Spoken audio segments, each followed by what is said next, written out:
Hello, I'm Joel, and today we're going to look at an introductory look in Premiere Pro and some basic editing of projects. So we're going to start from scratch. I'm not going to dig deep into every setting here, but mostly just kind of give a quick introductory workflow. And hopefully in the future I'll be doing some more of these where I can go deeper into the process. So when doing a new project in Premiere Pro, it's not like all other programs where you can just start something new without having location for stuff. So you hit New Project, and it's going to force you to put a location. So I'm just going to do on desktop and do choose, name it. Most of these settings you can just leave the same. Scratch disks, I usually do a same as project. Into settings, we're not going to cover that right now. Okay. And now we have our main interface for Premiere. The nice thing in Premiere they've added over the last couple of years is kind of this panel setup on the top bar here. You can also get to it by going to Windows and Workspaces. For the beginning, I always like to go to Assembly, and you can always customize these to what work best for you.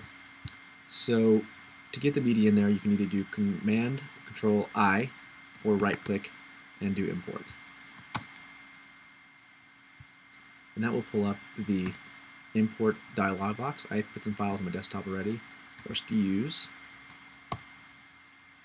and those will import in a few seconds. Alright, so now we have our media in the project, then we have our timeline. Now currently there is no timeline because we haven't told it what it needs to be. You can do a manual timeline, creating a new item and sequence, or you can just drag and drop a file into that space and it will cut it to what the current resolution is. So I go up to my sequence settings, just to let you see what I'm currently at. Editing mode, I don't really play with that too much. Mostly you can deal with this. Right now I'm just doing 1080p video. Audio is what it is, and these are some preview things. I'm not going to dig too deep into some of these items. But you could always, if you were doing 4K or lower res for some reason, you can adjust the settings in here. Alright, so now let's just say we're going to do something simple like you just want to add a logo at the beginning of a clip, so cut some black space on something or anything like that. The first thing you want to do is pull elements into your timeline, because this is a simple one. If you're doing more complex things, the order might be a little different. Here's a basic audio clip I'm putting in here. Audio is always really loud, so just to keep everything kind of in a good level, I'm going to actually knock this down a little bit. Alright. Bring the logo in. And a lot of this is just click and drag. So you can go ahead and now I have this quick little logo. And audio playing. To play, you can actually use the space bar. So when I'm clicking play, I'm using the space bar. You can also use this icon here. So this is layers, kind of like Photoshop or After Effects, though they're not meant to be as deep or structured as that. It more allows you to have things that are overlapping. So in this case, my logo here is actually has a PNG layer, so it's actually transparent. So as I'm playing this, it does that. Now, most of us don't want a video just to start on a screen, so if I want to do something, I'm going to select these. If you do Command or Control arrow, right arrow, will let you actually minutely move these. You can actually move them like this. This gives you a few frames, so you can just do it individually. So Command, Control, and left or right arrow as you're selecting these. So this gives me a slight amount of play there at the beginning. Now, again, we probably don't want to come right on like that either. So to give some level of transitions, there's a couple ways of doing it. First, we're going to bring this over just a hair to allow some layer of effects. You can see that first, and that will fade into that. Now, the easiest way of adding transition is through, if you double click on these, by the way, you can expand these or make them smaller. So it depends on how your workflow, again, is. You go to Effects. Now this kind of reorganizes your audio panel. If you go to Video Transitions, Dissolve, and you can do Cross Dissolve or Film Dissolve. Now this is the one way of doing it. You can go on here and drop it. Oops. Click and drop. And what this will do is add a fade. response paths. Now as you see, kind of did a weird effect because now we had it go. This is slowly fading in, and then we have a hard hit of the next layer. The other way you can do this, for a quick way, is Command D. And you'll see it adds on to the beginning and end of these. Sometimes if you have two clips connecting, it'll merge those together. Other times it won't. It's kind of somewhat smart in the way it does things. So now I have two different ones. These timings you might want to adjust depending on what works for your project. To adjust the time, you can either double click on this and adjust your time duration, so it's seconds, so just make this 1 second, or you can click and adjust it manually to kind of give it a feel. So I'm going to kind of put these in the middles here and see what it does.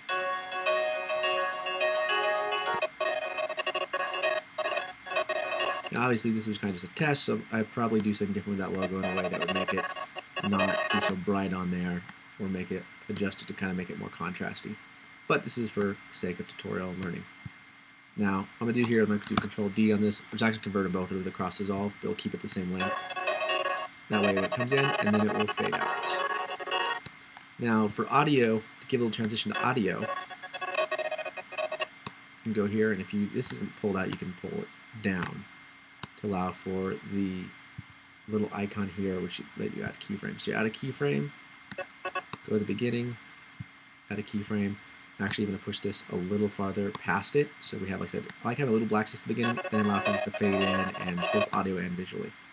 You go and click on this keyframe, boom, and you go ease in, right click, and this gives you kind of a nice curve, so it can be a little more natural feeling.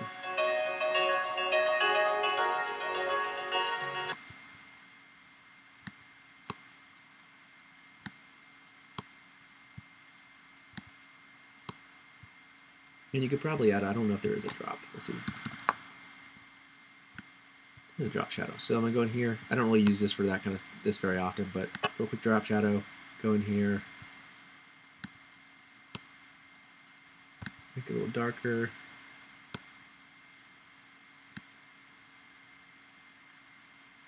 A little larger. And make it a little softer. Can I get an idea? There's the shadow only. It kind of gives you an idea what it looks like. This will just give a little more contrast as it comes up with the film. And say you want to position this a little differently, so in like this case, say I want to push this high, go up into, again, the effects section and adjust your position. So I'm going to go so I can see it.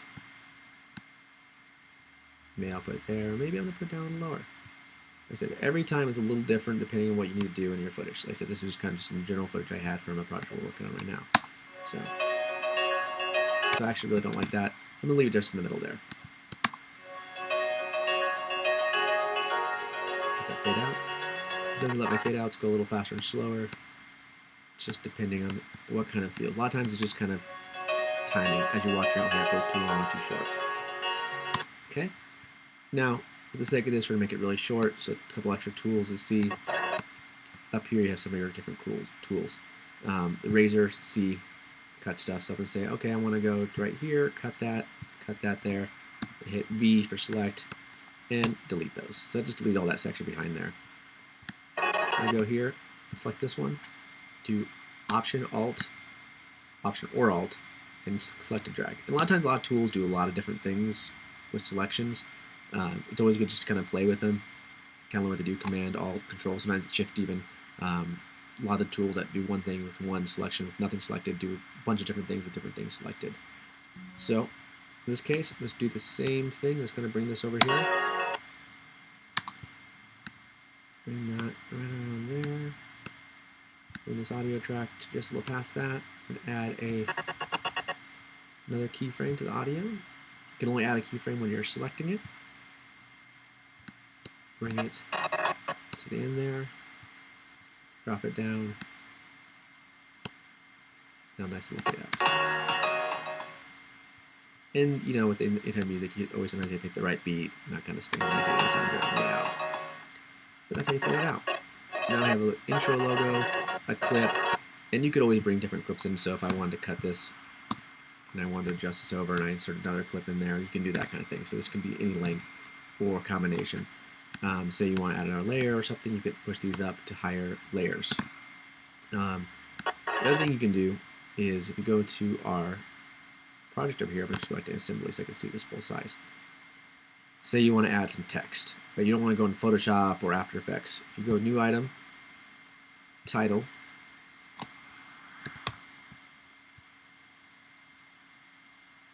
this will pull up the text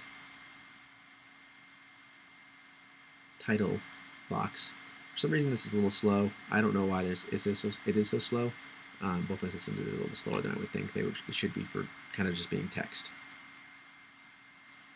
This one's taking a second to load. All right, and I'm just going to drag this here. It's a little text box. Guy. Okay, make this smaller.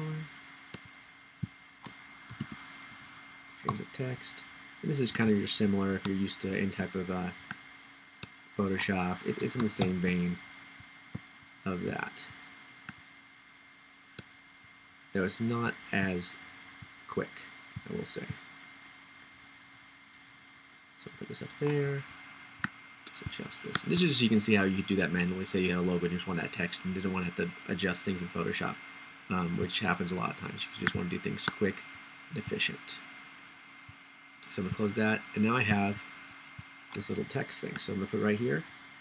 So I don't want to do that, and that one could cut off that. So I'm going to put this third layer. If I put it up here, it actually add another layer. So it can just keep adding as you add stuff. Put it right here in the middle.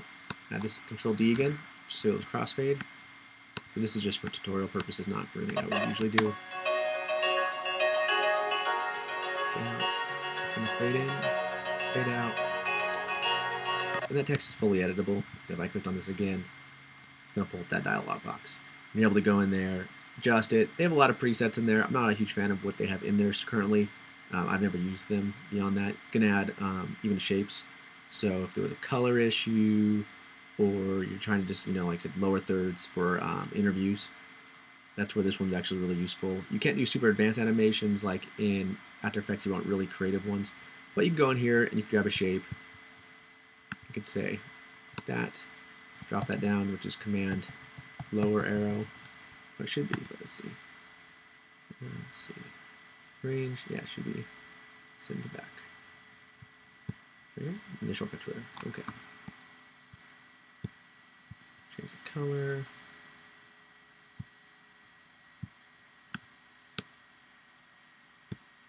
There we go. Line this in the center so it's in the middle. And transparency, I'll make this like 15%. 25. Right. That just gives a little something there. You can actually, again, a lot of times I'll put these on different layers. I can animate them at different times.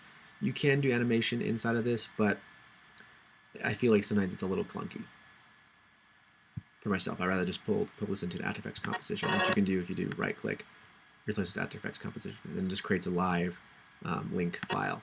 So that's what I do for more complex stuff. But for the quick and easy, and you just need to get some done quickly, allows you to do that. So that is the process there. Like I said, you can always import more files. The other thing that's kind of nice, say you want to do, there are some nice power features in here in the sense of if you want to do adjustment layer. I'll use these a lot of times if I want to do global adjustments to footage. So if I went here, that's the beginning, and all the way to the end, and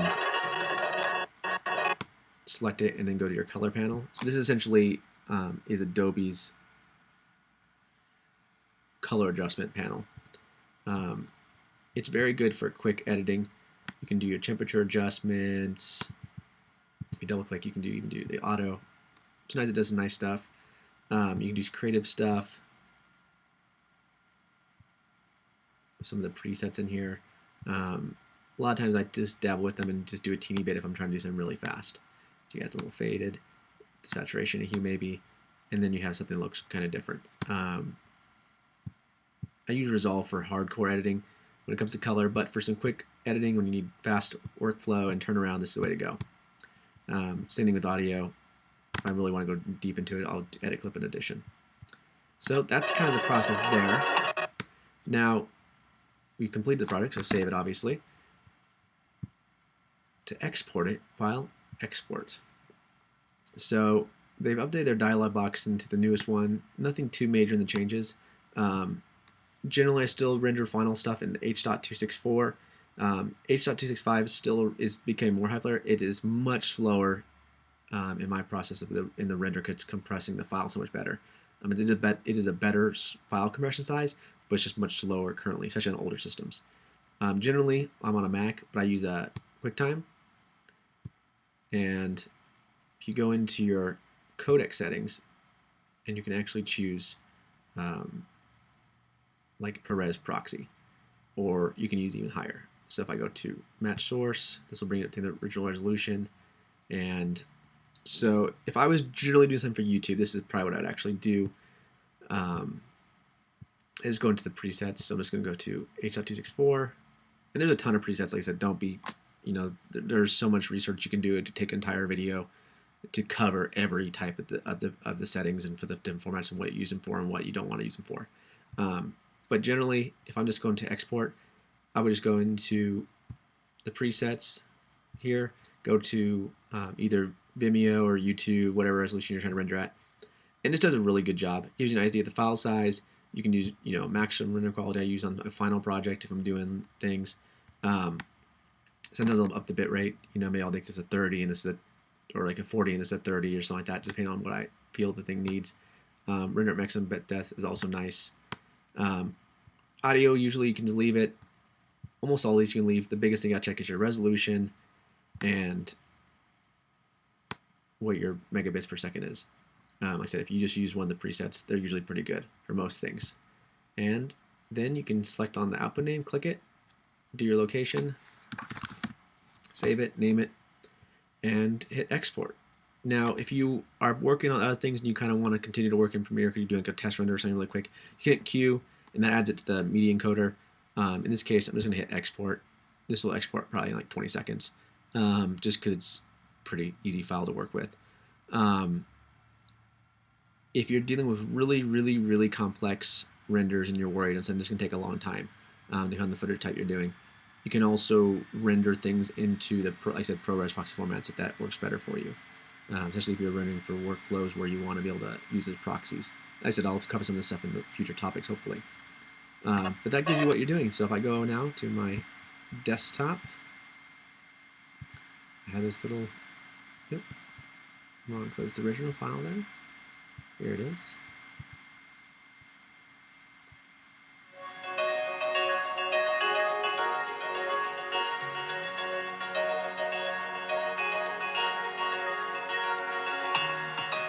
And there we go.